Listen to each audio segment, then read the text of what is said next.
Good afternoon, ladies and gentlemen. Welcome to the POOLBEG PHARMA PLC interim results investor presentation. Throughout this recorded presentation, investors will be in listen-only mode. Questions are encouraged. They can be submitted at any time using the Q&A tab just situated on the right-hand corner of your screen. Just please simply type in your question at any time and press send. The company may not be in a position to answer every question received during the meeting itself. However, the company review all questions submitted today and publish responses where it's appropriate to do so. Before we begin, we'd like to submit the following poll, and I'm sure the company will be most grateful for your participation. And I'd now like to hand over to CEO Jeremy Skillington. Good afternoon, sir. Afternoon, Mark, and thank you for the introduction. And a warm welcome to everybody who's attending our interim results presentation this evening. We were just discussing beforehand how quick the year has passed us by, but I think what you'll see tonight is the level of progress that we've made at POOLBEG since the start of the year. And I'll be happy to give that update right now, and also give what we're doing planning forward and the near-term milestones or catalysts for the company. So the usual legal disclaimer as a public company, and I'll progress now and talk again about the background to POOLBEG for those not familiar with us, and obviously we'll have existing investors on the call as well who are quite familiar, but good to get an update. So from a POOLBEG Pharma standpoint, we spun out just over a year ago from Open Orphan. They had acquired a company, hVivo, who had focused in on clinical trials around viral infectious diseases. And so we spun out the biotech, the pharma assets from hVivo into POOLBEG. And last July, we raised, July of 2021, raised 25 million on the AIM market, and are progressing these initial or original pharma products, but also we've in-licensed brought in programs, which I'll talk about later on. We have a unique capital light model. And as you see later on, we were actually very spendthrift. We've 18.9 million left in cash at the end of July, at the end of June, apologies. So you'll see that we are very judicious in our spend. And the goal of POOLBEG is to develop, get early human clinical data with our products and then partner with pharma. I'll talk about that later on, the business model, and that'll be coming. We'll be very active in the near term when it comes to business development activities. So to say, we're fully funded, no need for further cash. We have 18.9 million in the bank at the end of June. Long-term shareholders, Cathal Friel, our chairman, our wonderful chairman, has 7.28%, and Schroders Vested Management declaring they're over 5% of 5.13%. We're quite similar to a German company, Evotec, who started in clinical trials, and they too develop products with pharma and out-licensed to pharma. And you see they go across many different diseases. We're very much infectious disease focused, and I guess no better time to be in the infectious disease market, as it's expected to grow rapidly, 250 billion by 2025 across therapeutics, vaccines, and diagnostics. And I think we've all learned a lesson about how ill-prepared we were for COVID-19. So what you'll see is that pharma are very much focused on being better prepared for further future pandemics and dealing with current and existing infectious diseases. The team itself, the management team, we're very experienced. We have created over $1 billion in shareholder value across the various companies that we've worked with.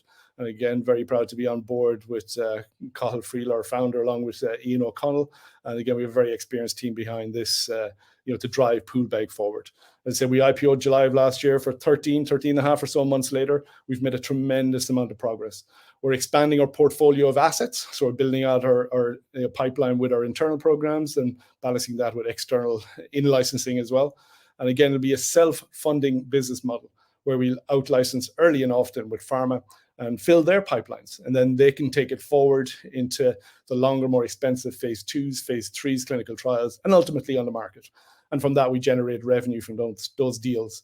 So we're going to focus on European, North American rights. I think that's where we get significant revenue generation, but we're also open for partnering across Asia, whether it is Chinese rights or Korean rights, for example.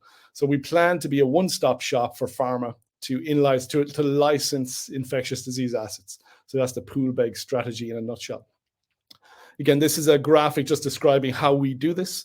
We are capital light, so each individual program, we spend no more than 2 or 3 or 4 million on the programs. And again, that's get it to human proof of concept studies. And from my experience, 20 years in the industry, pharma, they love human data. They do in-license earlier stage products, but if you've got human data, that really checks a lot of boxes and gets deals done quite rapidly.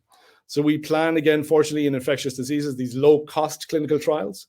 And I think fortunately as well, in a post-COVID-19 world, there's a lot of non-dilutive funding options here. So we can have our programs funded externally by government bodies like the NIH, for example, and in the US, and they've funded to bring it forward because they're into that global unmet need and meeting that global unmet need in infectious diseases. Again, for infectious diseases, we can get early human efficacy data quite quickly. These are not long, oncology, cancer trials that may take 2, 3, 4 years. These are quite rapid to get our clinical trial. And as you see with our lead program, POOLBEG, we're currently running a challenge study right now in the Netherlands, and we'll have data by the end of the year. So again, this moves very, very quickly. And once we have this data in hand, we then partner with pharma. So again, they're looking to bring in programs into their pipelines and build them forward, fill their development pipeline so that they can achieve their revenue goals in the future. And they look externally to companies like POOLBEG to acquire or license assets that they can then develop. So again, the licensing terms, the deal terms that we'll get from pharma, that will fund and we'll reinvest in our own pipeline. So it's a nice cycle. As I say, it's kind of self-fulfilling where we'll, and again, the plan is to develop multiple assets at once. So we'll have a nice little staggered pipeline where we'll be partnering programs regularly. And again, for the audience, just to highlight the deal terms that are on offer from pharma when they do deals with companies like POOLBEG, is that these can be quite attractive. And I'll just highlight a few of these, but most recently, back in May of this year, GSK acquired Affinivax, who had a pneumococcal vaccine, as well as a vaccine platform in phase 2, which is the next stage from POOLBEG, but $2.1 billion up front, and then downstream of $1.2 billion. So these are significant deal terms that pharma are willing to pay to get the right products into their pipeline. And directly in our space, Reviral, who have a program in respiratory syncytial virus, RSV, and you'll hear a little bit about that later on. Pfizer acquired this company earlier this year for $525 million upfront for their vaccine program. And again, as I say, pharma are looking for assets to acquire, to in-license, so they can add to their pipeline. And again, POOLBEG plans to be that partner of choice in the future. The last deal I'll flag down the bottom, just to highlight that some of the pharma companies like to do just territorial deals. So Bavarian Nordic licensed their RSV program to Chinese company Nuance. So again, POOLBEG could do something similar, licensing the Asian or Chinese rights to individual companies. So we have potential, to say, to numerous options for revenue generation in the near term around our programs. I did talk about, I know we're just starting September. I do hope everybody had a good summer, but Mark and I were talking how quickly the year has passed.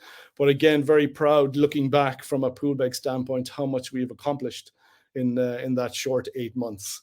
So our financial and operation highlights for this first half of the year is our lead program, POOLBEG. We did numerous activities where we signed our clinical trial agreement. We have completed GMP manufacturing to allow us to go into human clinical trials, received ethics regulatory approval to run that clinical trial, and started the study back in July.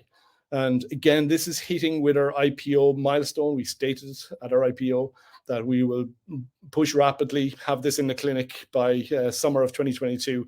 And again, happy to say we've done that. So we're hitting our milestones. Again, an excellent team behind me here. And again, because it's infectious disease focused, we'll have our initial data by the end of 2022 demonstrating efficacy, that proof of concept that pharma likes. So again, we're moving well with POOLBEG. And as well as data, pharma likes to see intellectual property behind the product. And happy to say that we've got protection for POOLBEG in severe influenza out to 2038. And we've got the US patent granted on that back in earlier this year, back in April. So again, looking at our other pipeline products, I'll talk about later on, POOLBEG, we've got patents granted there in the US and Europe earlier this year. So a nice operational highlight. And again, we're moving forward in artificial intelligence programs to analyze a very unique data set, this human viral challenge study data set that we licensed from Open Orphan. So we've got an RSV data analysis ongoing with 1.3 and influenza data analysis going on with CytoReason, and I'll talk a little bit about those later on. So again, good progress there to get those deals in place and begin the collaborations. Again, building on our pipeline, we've in-licensed POOLBEG from the University of Warwick, a broad-spectrum RNA-based immunotherapy for respiratory viral infections. And POOLB 003, we've completed our diligence. We had an option to this program. It's a vaccine against a bacterial disease called melioidosis. And now we're working on finalizing the definitive license. So hopefully we'll be able to wrap that up very soon. Again, add to our pipeline formally and then move forward in development.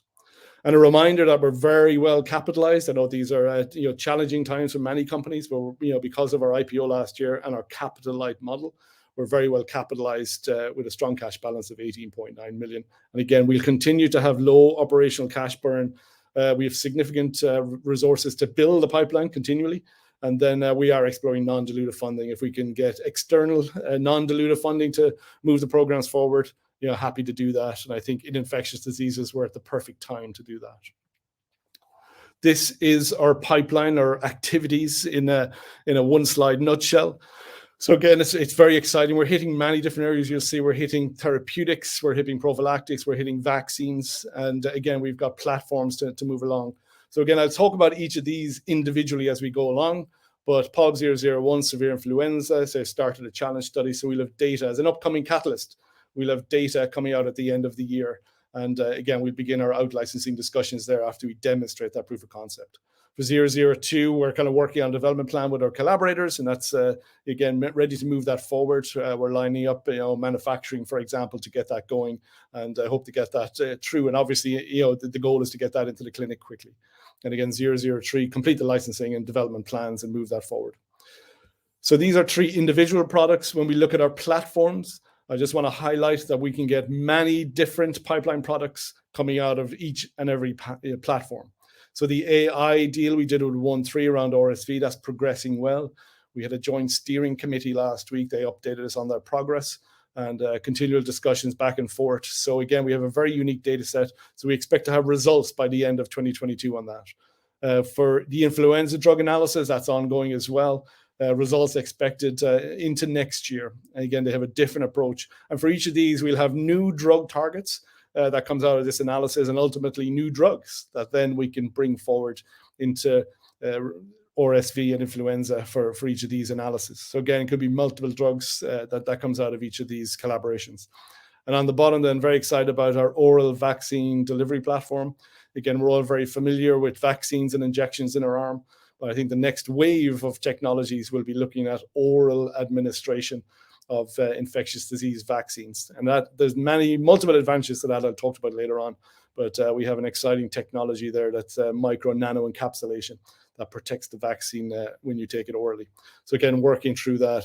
Other programs are vaccine discovery, viral predict, I won't touch upon tonight, but I do want to flag that we are looking at other in-licensing opportunities to build our pipeline. Again, get that early human clinical data and partner. So we're in very good shape. We've been, as I say, very busy, very active, but capital light is the key thing. So we have a long runway for the 18.9 million we had at the end of June. So a slight pause. I just want to talk about each of these individual programs as we go forward right now. So our lead program, our lead asset, POOLB 001, a clinical stage potential blockbuster immunomodulator for severe influenza.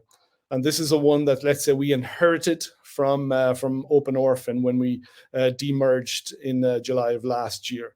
So severe influenza treatment, as I say, we started our LPS challenge trial earlier this year.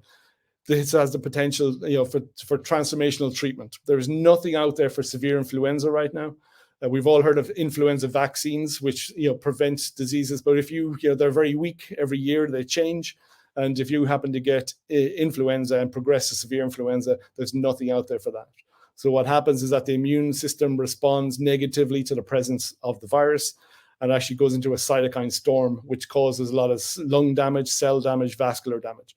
So where you have got a very exciting program to stop that inflammation and progress that forward. So it's irrespective, regardless of viral strain. So this is blocking the immune response, not the virus particularly. And again, we see this as a very attractive, shelf-stable potential for stockpiling and orally administered. So again, very kind of exciting, very great potential for a significant unmet need, because the world is kind of recognizing that in a post-coronavirus world, that the next pandemic could indeed be influenza, as we haven't had much exposure to that over the previous years. So again, we're looking to move that program forward. We have worldwide rights. to the molecule itself, and patent protected out to 2038. And we're expanding our intellectual property beyond severe influenza. So we've got active discussions with our intellectual property attorneys to move that forward, because we see blocking P38 can have can have effect on multiple different diseases. So moving that forward there. So again, as I say, severe flu drives this P38 pathway, and POOLB 001 blocks that, blocking the cytokine storm and blocking the severity of disease from there. And again, a large market, 275 million, the analysts forecast in Europe and the US, and potential to go well beyond that. So again, we're making great progress on the program itself. We'll have early efficacy data by the end of the year, and then the plan is to out-license soon thereafter. And again, I just want to talk about a little bit, we are capital light, but we are de-risking programs. But we bring in programs that to a certain degree have already been de-risked. And as an example of this, the lead molecule, POOLB 001, has already been in safety trials in humans. So we know that it's safe, and we know that it's well tolerated. And again, moving that into LPS studies, again, we know that there's a very good safety box has been checked. And again, looking on the right-hand side, we've done some work ex vivo outside of the body, and we know that it blocks the pathway that we wanted to block. So we've significantly de-risked the program ourselves. So we have a good chance of success. So we expect good data coming from the LPS challenge study by the end of the year. So again, very excited about that. And as I say, there's potential for treatment of severe influenza and other diseases as well. So we'll explore those avenues.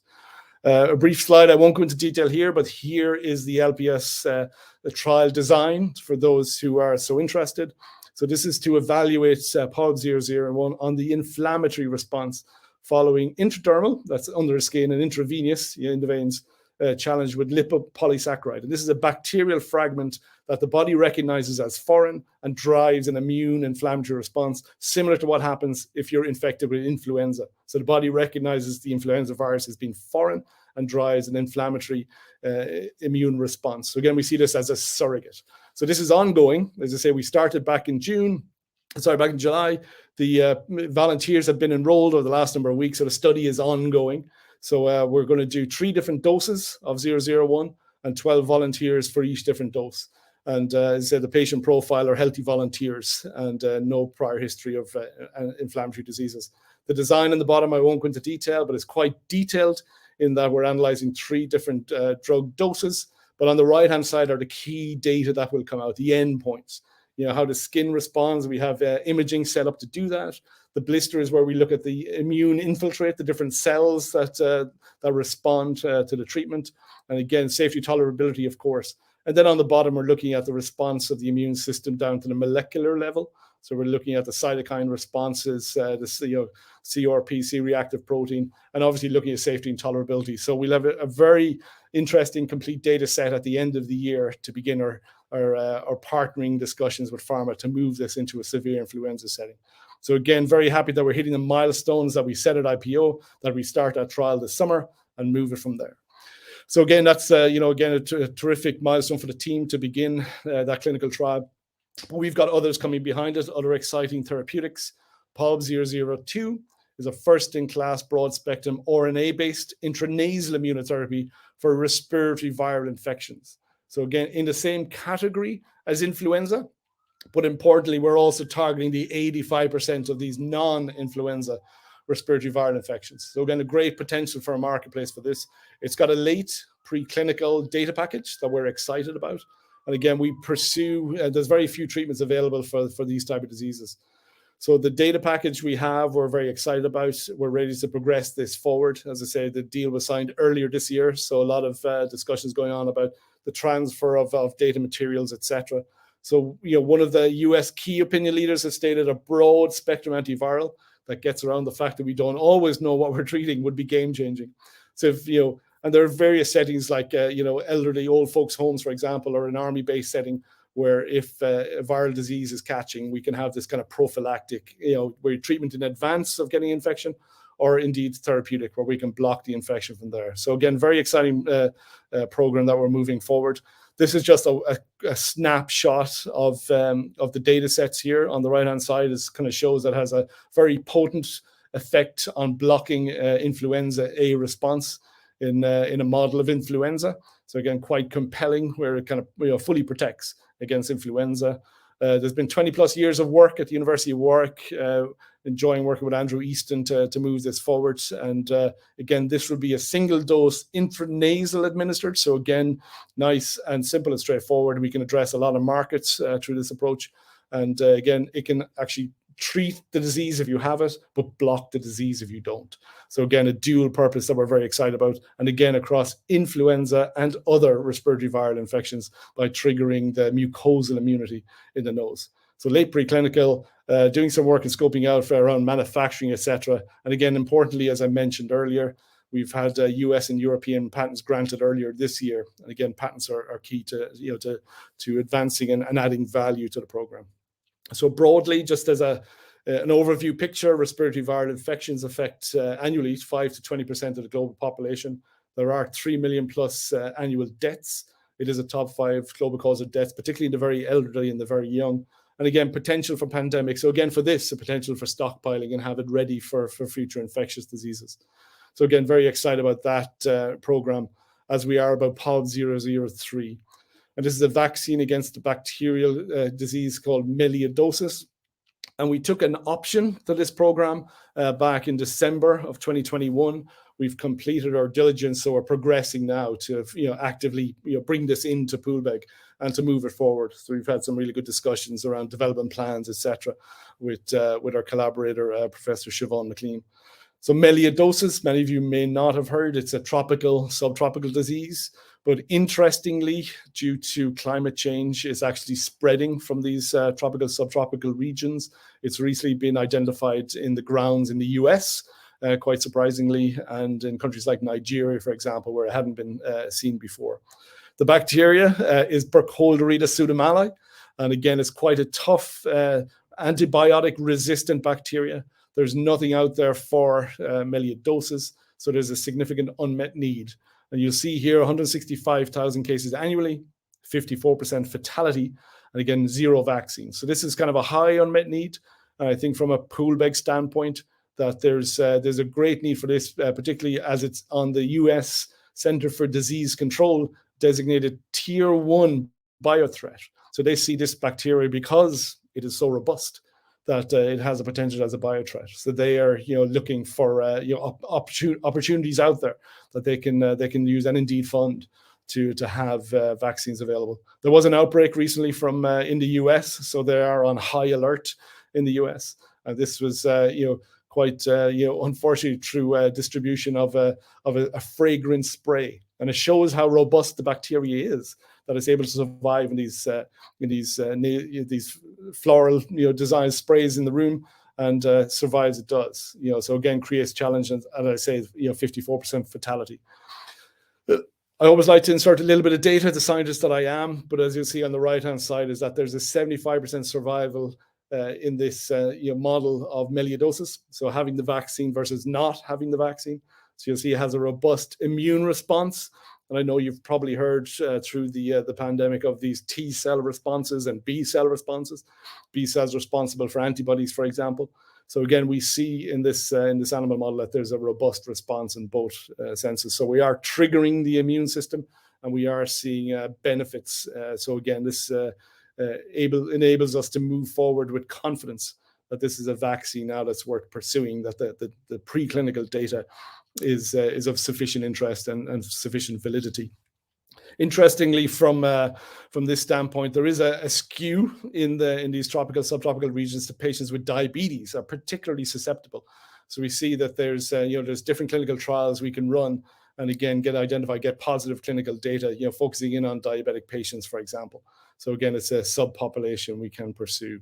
So again, very exciting program where there's nothing else out there for melioidosis. So we feel we have a little bit of an edge. And we won't stop there. As I say, we're a very ambitious, a very aggressive biotech company focused on infectious diseases. Through our option agreement with University College Dublin, we also have options to these other bacterial vaccine candidates a little bit earlier than melioidosis. But some of them are coming up with significant unmet needs and interesting vaccines that they stand. And particularly the VTEC, this is a diarrheal disease, E. coli, that again has issues amongst kids and the elderly. And for cystic fibrosis, there's this Pseudomonas aeruginosa vaccine that we're exploring as well. So again, we have options to these. If the data comes forward that we like, then we're happy to do deals in that space. So that's our pipeline, as it were. So these are our active programs that are moving forward on a drug candidate or a vaccine or a therapeutic basis. We're also looking to build our platforms. So these are kind of platforms that can provide many different types of new drugs into our pipeline as we move it forward. And just a couple of slides on our oral vaccine development platform. So as I say, there's only a very few number of oral vaccines out there. Polio vaccine may be the most famous, but there's other unmet needs to get oral vaccines to drugs that are maybe more typically injected. And what you need for this oral vaccine is a combination of an adjuvant, which stimulates the immune system, an antigen, which you can zoom in and zone in on the infectious disease of interest, and then you got to protect this. Encapsulated so it's protected from the stomach acids and the stomach enzymes that degrade everything else you ingest. So we have exciting technology on the bottom front for encapsulation, an antigen, as I mentioned, with melioidosis with University College Dublin, and collaborating with Trinity College Dublin around adjuvants. So we're putting the three of these together and coming up with a platform that we can apply to many different diseases. And just a brief slide on the anabiotechnology. So again, what we're trying to do here is trigger mucosal immunity. So this stops infection at the site of infection. So you're triggering immune cells where an infection can occur. So you want to do that in the gut and other mucosal areas. So that actually prevents the pathogens from infecting the body. So again, they've generated proof of concept data using this technology for other proteins, for bacteria, even for peptides. So we feel this has a great potential to, for encapsulating both the antigen and the adjuvant, so that we get multiple different vaccine candidates coming from this platform. So this enables us on the bottom of this slide, just to highlight that enables significant or several advantages. Enables max vaccinations, avoiding needles. There is a bit of a needle hesitancy. Avoid vaccine hesitancy because it's so easy to take, easy administration. You don't need a physician. You can do it from home. And I think importantly, avoiding cold chains. So you don't have to ship these liquid vaccines at -80, for example. So you can have them in a pill format and ship globally. So there's great potential for this platform that we're working on. And the last stage I'll talk about now is our very interesting and very unique artificial intelligence analysis of the respiratory viral infection challenge study data that we have. And it's very unique. Nobody else has this data. So we've signed 2 deals, 2 collaborations using AI to work through the data we have. I think we've all heard in the news how AI is the way of the future.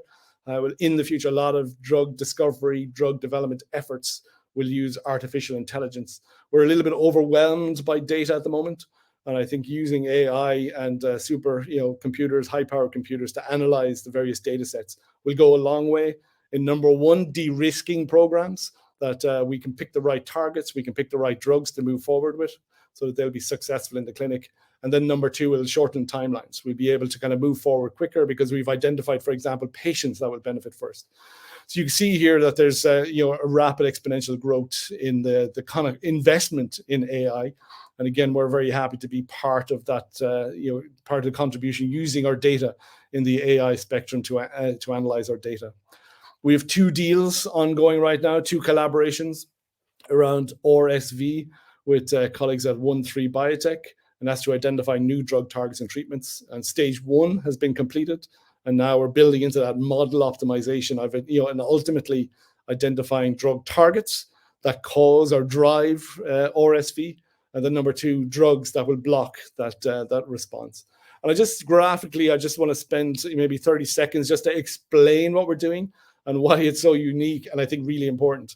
So what we have right now is clinical data that's genuinely unstructured. This can be from 60 people who contributed in one trial and 72 people in a second trial. So we've got all their data around their gene expression and protein expression, signs and symptoms, mucus, for example. So the computers analyze all of this data and come up with a potential disease model. They look for signatures, and these signatures are what genes are expressed, what genes are upregulated or downregulated, what proteins are present or not present. And again, ultimately what comes out of that analysis is targets. So these are new and novel targets that drive disease or protect us from disease. So importantly, it's looking at both sides of the equation. So ultimately from that, then we want to get the best targets to work on, and then of course drugs that will block or enhance those targets. So that those studies are ongoing. For the RSV, we expect to have outputs by the end of this year. So that's how quick the AI analysis can occur. And then with the influenza data, working with Cytoreason, who already have existing deals with the likes of Pfizer and Roche and Sanofi and Poolbeg, we expect to have outputs into maybe Q2 next year, where we'll be able to have new targets around influenza. So again, very exciting collaboration for Poolbeg. And as I say, using that unique data set of data that we have acquired or inherited from Open Orphan. So again, nobody else has this data set. So my last slide before, again, I'll take questions, happy to take questions, are what we see as a compelling investment case. I think infectious diseases, they're not going away. They will be around for a long time. Our near-term Poolbeg specific value inflection points is that we'll have data from the LPS challenge studies by the end of the year. We'll have outputs from the RSV AI collaboration, and then by the end of this year, and then next year we'll have data from the influenza programs, and we have other newsworthy items in the interim. And again, just highlighting or flagging how experienced the team are. Many years in the industry, driving shareholder value over $1 billion. And I think we're pivoting a little bit to be focusing on the out licensings. We've already, as I say, kind of initiated some discussions, but we'll be announcing a new hire, head of business development, very soon, and a global clinical director, because we're getting busier and busier. And with the new clinical programs coming down the pike, we were expanding our team to fill that need. Flagging again, point 3, that we're very well capitalized. Again, the capital light model is working very well in this situation. We've low operational spend, and again, we continue to enhance, let's say, our underlying finances with non-dilutive funding. If a government body, for example, or a charity, a non-profit is willing to fund our different programs in infectious diseases, we're very happy with that, and we're actively pursuing these non-dilutive funding grant opportunities. And then lastly, infectious diseases. As I say, it's not going away. There's more focus in this space. It is expected to grow to $250 billion by 2025. And we now know that big pharma, maybe after many years of neglect, are turning and pivoting to kind of start focusing more in infectious diseases and in-license programs to give them a jump start in the space. And they look to companies like Poolbeg for our programs and for our assets. And from there, then we do in-licensing deals and generate our revenues. So I think we're very well positioned as a company. We've worked really hard since IPO 13 or so months ago. Again, as you've seen, we've been quite, we've progressed a lot of our programs in the first half of this year while maintaining the light capital spend. So again, it's a very exciting future for Poolbeg. I think, as I say, we're at that pivot point now where we expect ourselves to kind of grow and progress and get deals done as well in the future. So exciting times, and glad to have existing investors on board, and of course new investors as well. As I say, I think it's an exciting time to be an investor in Poolbeg. So thank you for that, and very happy to take any questions you have right now. That's great, Jeremy. Thank you very much indeed for updating investors this afternoon. Ladies and gentlemen, please do continue to submit your questions using the Q&A tab just situated on the right-hand corner of your screen. Just while Jeremy takes a few moments to review those questions submitted already, I'd like to remind you that a recording of this presentation, along with a copy of the slides and the published Q&A, can be made available via your Investor Meet company dashboard. Jeremy, I've given you no time at all. So quick swig of water and you're back in it. But as you can see, you've had a number of questions from investors today, and obviously you received a number of pre-submitted questions. I wondered if I may just hand back to you to read out those questions and give a response where it's appropriate to do so. Yeah, I'll talk to the one that comes up very frequently in the first time about me personally buying shares. And I share the frustrations because I've been an insider for so long, and because, as people have seen with the RNSs that we released as frequent news flow, we've been guided by our nomads, our brokers, that I cannot buy shares because I'm an insider. Now, I will say my own personal broker has cash in my account, so when I get that thumbs up that I can buy shares, I will buy shares. It's as simple as that.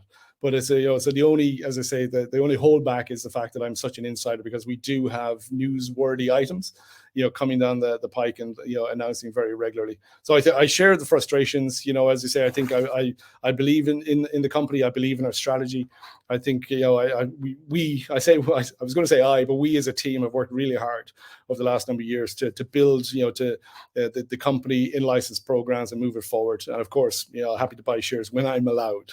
So, as I say, I just need to pick up the phone and call my broker, that the permission has been granted.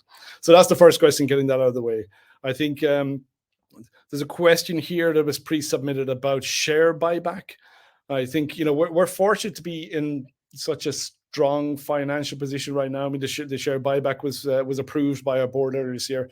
But I think what we're thinking right now is, from a funding standpoint, is that we've got an exciting pipeline. We've got exciting platforms of our programs. We are looking externally at other programs to bring in as well. And as I say, invest in a capital light model to get that early human data. So I think those funds that we have for potential share buyback are probably best placed or positioned on expanding the pipeline and advancing. Because as you've seen, from the deal terms that we could potentially get with pharma, we'll be, that'll be a significant revenue generator. I think validating the business model for Poolbeg as well. So I think investing in the pipeline is probably best right now, as opposed to our own existing shares. So I hope that makes sense. But the option is there. As I say, we have approval, but I don't think there's a need for it right now. Okay.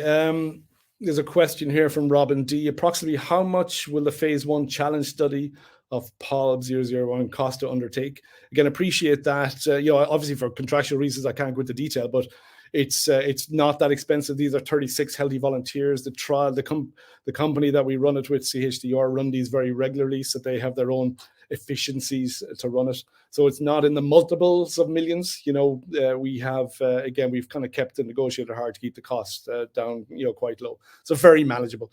We've always said that each of our programs will spend maybe 2 to 3 to 4 million on each program. And for 001, we're certainly on track for that, keeping the spend quite low on that. But so that's one question. There was another pre-submitted question about the share price.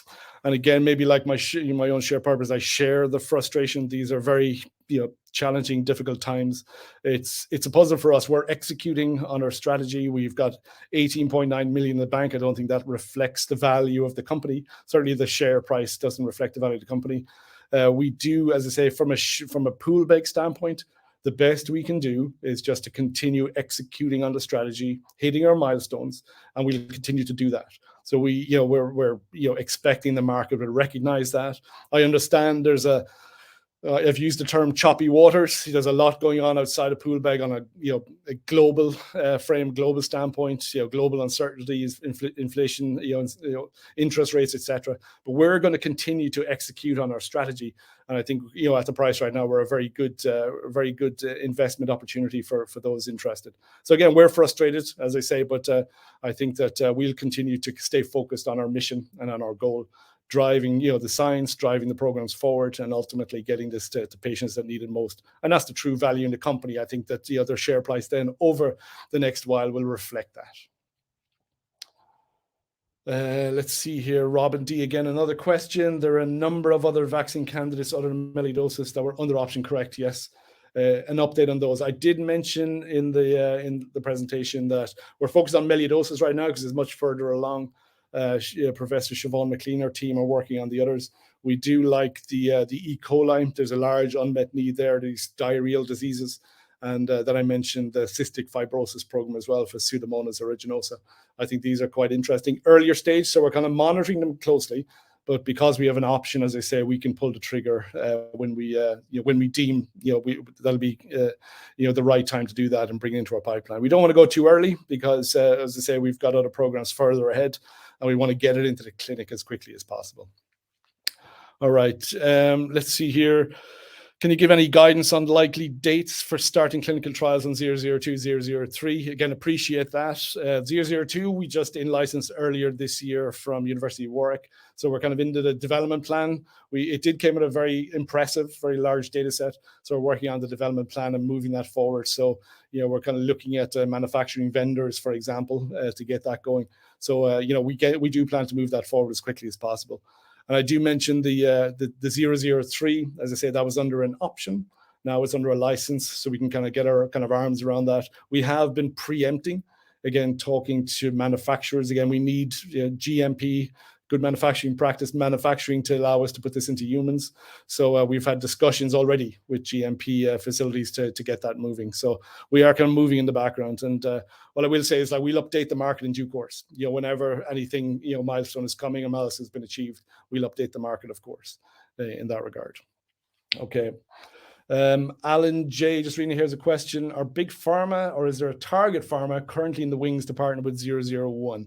I mentioned earlier on that, what pharma look for from a partnering standpoint is data. So once we have the data, now we're laying the groundwork, as I say, they're aware of Poolbeg, they're aware of the work we're doing. And once we have that data in hand, which again, by the end of the year, we should have the LPS challenge data. That's when discussions will start in earnest. But I mentioned we've just recruited, starting next week, a new VP of business development. So he'll be pushing forward quite rapidly on our partnering fronts. And I think, as I say, we're looking, we will cover basically, we don't have one pharma, we'll cover all pharmas. And again, we look, as I say, at Asian rights as potential, and whether we, as I said, do it territorially, so that we, in fact, make the pie bigger, that we'll get greater revenue. So again, that's coming in the future. So looking forward to that. Let me see here. How long does POLB have access to the challenge study data supplied by Open Orphan? And is there any plan for this to be extended? Good question. The license when we demerged from Open Orphan was 30 months. So we're 13 months in, so we've got 17 to go. And yes, I mean, there's the potential to expand or extend if we need to. We are looking at the other trials that go on, those who are familiar with Open Orphan, and I know there's an overlap in investors. They run trials, influenza, RSV, HRV, human rhinovirus. They've started recently a malaria challenge study, so we could potentially have data from there. And last year, as you know, a lot of they published data on COVID-19. So again, variants are changing. So, but I'd still like to get that data analyzed. And we talked to one of our AI partners last week about potential to expand. But yes, I mean, there's a potential to extend that license if we need. So we have 17 or so months left on that. So we'll keep a close eye on that. Question here from Simon C. You mentioned Evotech. Are there any UK competitors, and what differentiates you from them? Not in the UK, as I know. Evotech, as I say, they started off as a clinical company, as a service provider company, and decided to build their own pipeline, take their expertise, as Poolbeg is doing, progress programs, forward through, preclinical or into the clinic, and then partner. So they've been very successful. So a similar business model to us. We are infectious disease focused, although I will say we're looking at other, say, opportunistic, programs as well. But not that I know of in the UK. But I think if we can, mimic Evotech, their share price are in their market cap is in the 3.5-4 billion range. I think we'll be doing very well. And again, as I say, the frustration on our side is like we see ourselves as having greater value than the stock market, the share price reflects. But we'll continue to focus on growing value and executing on a strategy, hitting our milestones. I'd say, and then we'd expect the share price to improve from there on. Robin D is another question. Appreciate all these questions, Robin. If you find a development candidate from the AI programs, would these be likely to take priority over existing R&D programs if there are molecules for which there's already some clinical experience? Fantastic, Robin. I think, Robin, you get the business model. And I want to take a step back to POLB 001. Our colleagues at hVivo started analyzing the influenza viral challenge study data 2016, 2017 timeframe. Took them 2 to 3 years to identify P38 as a target, and went and in-licensed molecules, this time from a Spanish company, Palau, and then moving that forward. What hVivo did in that kind of 2 to 3 year time frame is going to take us, just a few months. And that's where, as I say, we'll have identified new novel targets, just like they did P38, and interesting molecules, just like POLB 001. So we see, yes, there'll be potential to bring programs in. We will prioritize, if we feel that there's a molecule we bring in that is ready to go for challenge studies, we can, as I say, we have the potential to to push that forward. But as I say, the goal for the company, the strategy for the company is early human clinical data. So if we can get that with a new program, all the better. But one of the things I'm looking forward to most is, an embarrassment of riches. I think with RSV and with influenza, we could have lots of exciting comments or lots of exciting programs that we're able to bring in and in-license and put into challenge studies very quickly. Prioritization will be key, Robin, and I appreciate the question, but we have flexibility.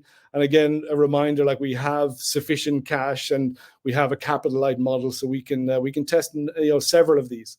But again, the proof, and I fully admit the proof, will be the partnering that comes at the end of it. So as I say, we're very focused on that element right now.